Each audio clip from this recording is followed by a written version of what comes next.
पसंद नापसंद की बुनियाद पर टीम सिलेक्ट हो रही है और जो चीफ सिलेक्टर हैं, जिनको हम लैपटॉप चीफ सिलेक्टर कहते हैं, ये जीतने ही नहीं चाहते। चेयरमैन मेरिट पे सिलेक्ट नहीं होगा तो खिलाड़ी क्या खाक मेरिट पे सिलेक्ट होंगे?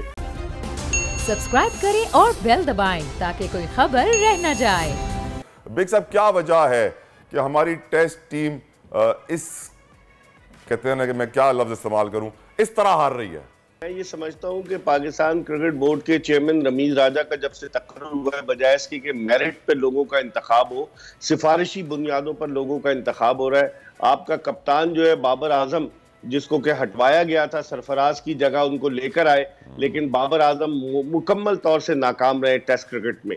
और उसके अलावा जो माइंडसेट है, एक तो टीम में ऐसा लगता है कि पसंद नापसंद की बुनियाद पर टीम सिलेक्ट हो रही है। बाबर आजम अपने लड़कों के लिए टीम में सिलेक्शन के लिए जोर देते हैं और मोहम्मद रिजवान अपने लड़कों के सिलेक्शन के लिए जोर देते हैं। और जो चीफ सिलेक्टर हैं, जिनको हम लैपटॉप चीफ सिलेक्टर कहते हैं, मोहम्मद वसीम, वो सिर्फ डमी चीफ सिलेक्टर बने हुए, वो टीम का ऐलान कर देते हैं। अब आप देखें, अगर कल हकीकत की निगाह से देखें तो गुज़िश्ता 17 टेस्ट मैचेस में हम 13 टेस्ट खिलाड़ियों को टेस्ट कैप दे चुके हैं, जिससे आप अंदाजा लगाएं कि ऐसा लग रहा है कि पाकिस्तान में टेस्ट कैप धड़ाधड़ बढ़ रही है, क्योंकि अब तक सिर्फ 253 टेस्ट क्रिकेटर्स हैं टोटल 1952 से लेकर अब तक।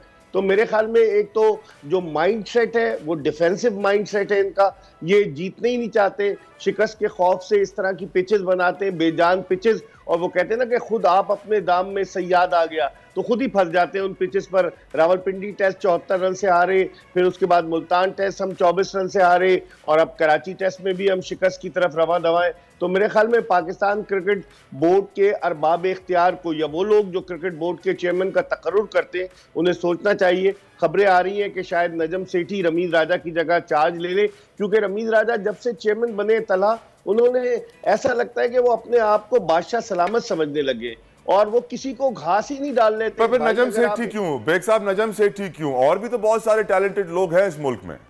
उसकी बुनियादी वजह यह है कि नजम सेठी ने साबिक वज़ीर आज़म नवाज शरीफ के साथ गठजोड़ सैर की थी और उनके बड़े करीब है वो। जब 35 पंक्चर का मामला हुआ तो उस वक्त नजम सेठी जो थे वो पंजाब के निगरां वजीर आला थे, और इससे पहले उनको दुख ये नजम सेठी को कि इमरान खान जब वजीर आजम बने तो उन्होंने वजीर आजम बनते ही सबसे पहला काम किया कि एक ट्वीट कर दिया कि जी मैंने एहसान मानी को चेयरमैन बना दिया नजम सेठी की जगह, और उन्होंने वो SOPs फॉलो नहीं किए। जिसके बाद खान साहब ने जो है वो दोबारा से ट्वीट किया कि गवर्निंग बोर्ड के मेंबर बनाएंगे हम एहसान मानी को, फिर चेयरमैन बनेंगे। तो नजम सेठी साहब बड़े दिल बर्दाश्ता थे कि उनको एक एब्रप्ट तरीके से चेयरमैनशिप से हटाया गया, तो वो अपनी बारी के इंतजार में थे और अब उनकी बारी आ गई। बेग साहब, ये भी तो जरूरी है कि अगर चेयरमैन मेरिट पे सिलेक्ट नहीं होगा तो खिलाड़ी क्या खाक मेरिट पे सिलेक्ट होंगे? क्यों हम वही चेहरे रिपीट करते रहे? किसी नए टैलेंट को नीचे से क्यों नहीं आने दे रहे सर? तला पाकिस्तान का अलमिया ये है कि जो क्रिकेट बोर्ड के चेयरमैन की पोस्ट है वो बड़ी हाइट वाली पोस्ट है, प्रेसिडेंट और प्राइम मिनिस्टर के बाद सबसे ज्यादा पैसे हाइट वाली पोस्ट है। जब टूर पे बैरून मुल्क दौरे पे जाते हैं चेयरमैन तो $950 डेली अलाउंस लेते। उसके अलावा 5 star 7 star hotel, chauffeur driven गाड़ी, और जो फूफा होती है, तो हर आदमी ये चाहता है कि PCB का चेयरमैन बन जाए। और जब वो चेयरमैन बनने के लिए सिफारिशें लगती हैं, सियासी बुनियादों पर तकर्रुर होता है। अब पाकिस्तान में जब से नजम सेठी साहब चेयरमैन बने थे, उन्होंने PCB के पेट्रन का ओहदा जो है वजीर आजम को करा दिया था कॉन्स्टिट्यूशन में।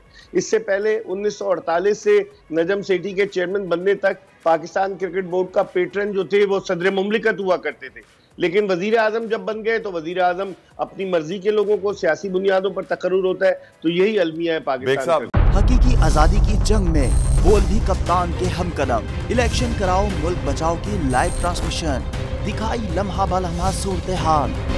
रील और रेटिंग में भी बोल न्यूज रहा नंबर 1। सब्सक्राइब करें और बेल दबाएं ताकि कोई खबर रह न जाए।